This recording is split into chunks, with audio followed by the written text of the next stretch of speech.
മലയാളത്തിലെ ഐക്കണിക് കഥാപാത്രങ്ങളിൽ ഒന്നാണ് സേതുരാമ അയ്യർ CBI. മമ്മൂട്ടി എന്ന നടൻ അവിസ്മരണീയമാക്കിയ കഥാപാത്രമാണിത്.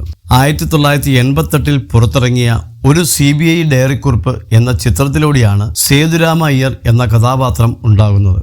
പിന്നീട് ഇതേ ഫ്രാഞ്ചൈസിയിൽ നിന്ന് 4 സിനിമകൾ കൂടി ഉണ്ടായി. എല്ലാ സിനിമയിലും ഒരേ തിരക്കഥാകൃത്തും സംവിധായകനുമായിരുന്നു.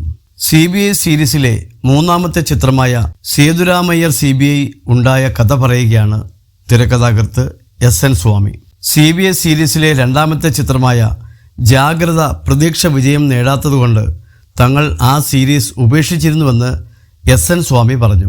2003-2004 കാലഘട്ടത്തിൽ മമ്മൂട്ടിയുടെ ഒരുപാട് സിനിമകൾ പരാജയപ്പെട്ടപ്പോൾ അദ്ദേഹം തന്നെ വിളിച്ച് CBI സിനിമ ഒരെണ്ണം ചെയ്യാമെന്ന് പറയുകയായിരുന്നുവെന്ന് സ്വാമി പറഞ്ഞു. തനിക്കാദ്യം താല്പര്യമില്ലായിരുന്നെന്നും മമ്മൂട്ടിയുടെ നിർബന്ധത്തിന് വഴങ്ങിയാണ് ആ സിനിമ ചെയ്യാമെന്ന് സമ്മതിച്ചതെന്നും SN സ്വാമി പറഞ്ഞു. ഒരു ഇംഗ്ലീഷ് നോവലിലെ ചെറിയൊരു ഭാഗത്തിൽ നിന്നാണ് ആ സിനിമയ്ക്കുള്ള കഥ കിട്ടിയതെന്നും സിനിമ ഇറങ്ങിയപ്പോൾ വലിയ വിജയമായെന്നും സ്വാമി പറഞ്ഞു. ക്ലബ് FM സംസാരിക്കുകയായിരുന്നു അദ്ദേഹം.